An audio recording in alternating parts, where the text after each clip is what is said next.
دیکھیں جی یہاں اعتراض ہوتا ہے رکوع میں، قومے میں، سجدے میں، اتحیات کی حالت میں شرعاً قرآن پاک کی تلاوت کرنا منع ہے، اور اس پر حدیثیں موجود ہیں۔ ان میں سے پہلی حدیث صحیح مسلم کی ہے۔ حضرت مولا علی رضی اللہ تعالیٰ عنہ ارشاد فرماتے ہیں کہ نہانی رسول اللہ صلی اللہ علیہ وسلم ان اقرأ راکعا او ساجدا۔ مولا علی رضی اللہ تعالیٰ عنہ فرماتے ہیں کہ مجھ کو اور میرے ذریعے سے اپنی امت کو، ساری امت کو سرکار نے منع فرمایا اس بات سے کہ قرآن کریم کی قرأت کی جائے رکوع کی حالت میں یا سجدے کی حالت میں، یہ منع ہے۔ دوسری حدیث حضرت عبداللہ بن عباس رضی اللہ تعالیٰ عنہما کی۔ مولا علی رضی اللہ تعالیٰ عنہ بھی رسول اللہ صلی اللہ علیہ وسلم کے چچا کے بیٹے ہیں، اور حضرت عبداللہ بن عباس رضی اللہ تعالیٰ عنہ سرکار کے دوسرے بیٹے کے، دوسرے چچا کے صاحبزادے ہیں، دونوں اہل بیت کے افراد میں سے ہیں۔ وہ فرماتے ہیں کہ نبی پاک صلی اللہ علیہ وسلم نے فرمایا کہ الا انی نہیت ان اقرأ القرآن راکعا او ساجدا، کہ خبردار یاد رکھو اے عبداللہ بن عباس، تم اور تمہارے ذریعے سے ساری امت کو میں خطاب کر کے کہتا ہوں کہ مجھ کو اللہ تعالیٰ نے منع کیا اس بات سے کہ قرآن کو میں رکوع کی حالت میں پڑھوں یا سجدے کی حالت میں پڑھوں، کیونکہ یہ قرآن پاک جو ہے یہ صرف قیام کی حالت کے اندر یہ پڑھنے کا حکم ہے۔ تو اب نبی پاک صلی اللہ علیہ وسلم نے یہ کیا کیا؟ رکوع میں بھی قرآن کی تلاوت، قومے میں بھی قرآن کی تلاوت، سجدے میں بھی قرآن کی تلاوت، جلسے میں بھی قرآن کی تلاوت، دوسرے سجدے میں قرآن کی تلاوت، اس طرح دوسری رکعت میں بھی، پھر آگے چل کے تحیات کے اندر بھی یہی قرآن کریم کی آپ نے قرأت کی، ایک ہی آیت کو بار بار تکرار فرماتے رہے اور روتے رہے اپنی امت کے لیے۔ تو یہ سرکار کے شریعت کے اس حکم کے یہ بات خلاف معلوم ہوتی ہے، خلاف نہیں ہے لیکن خلاف معلوم ہوتی ہے۔ تو سرکار نے جو ایسا کیا وہ کیوں کیا؟ اس کے کئی ایک جواب ہیں، جن میں سے ایک جواب تو یہ ہے کہ بعض ائمہ کے نزدیک قرآن پاک جو ہے اس کی قرأت کرنا رکوع میں، سجدے میں، قومے میں، جلسے میں، اتحیات میں یہ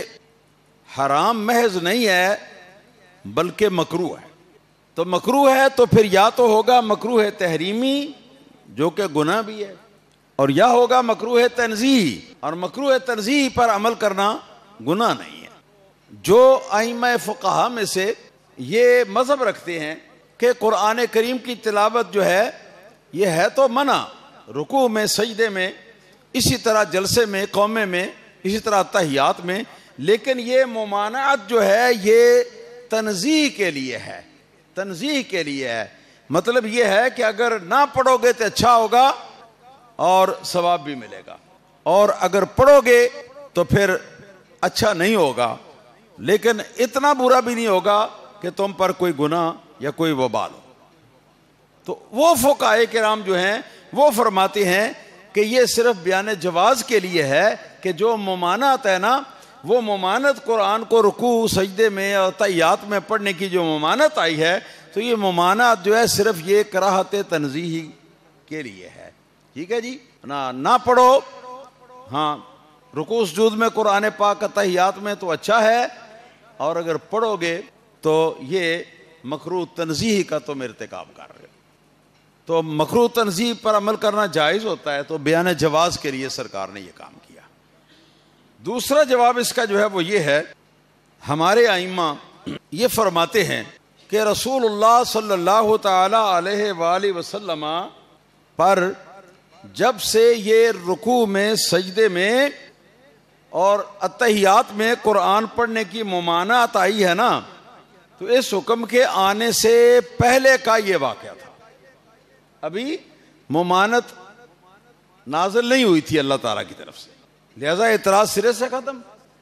کیونکہ جب ممانعت آ گئی اس کے بعد سرکار نے پھر ایسا نہیں کیا۔ اور تیسرا اس کا جواب جو ہے اس بندہ عاجز کے ذہن پر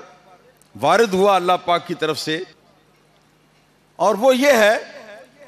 کہ بہت سارے احکام شریعت کے ایسے ہیں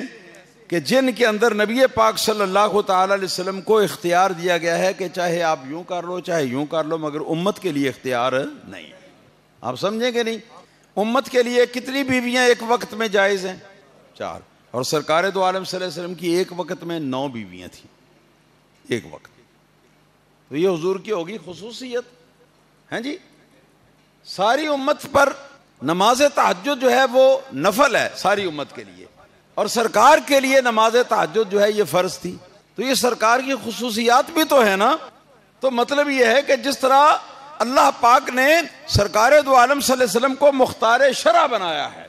کہ جس صحابی کے لیے جو چاہیں آپ حلال فرما دیں، جو چاہیں آپ حرام فرما دیں خصوصی طور پر، اور اس میں کسی کو اعتراض نہیں، نہ اللہ پاک کو اس پر شکایت ہے، اس لیے کہ اللہ پاک نے سرکار کو اس بات کا مالک و مختار بنا کے بھیجا ہے کہ شریعت کے احکام میں جو چاہیں، جس کے لیے چاہیں آپ، جو چاہیں آپ کر دیں، جائز کر دیں یا ناجائز کر دیں. پتہ ہے مولا علی رضی اللہ تعالیٰ عنہ نے دوسری بیوی جو ہے وہ نکاح میں لانے کا ارادہ کیا،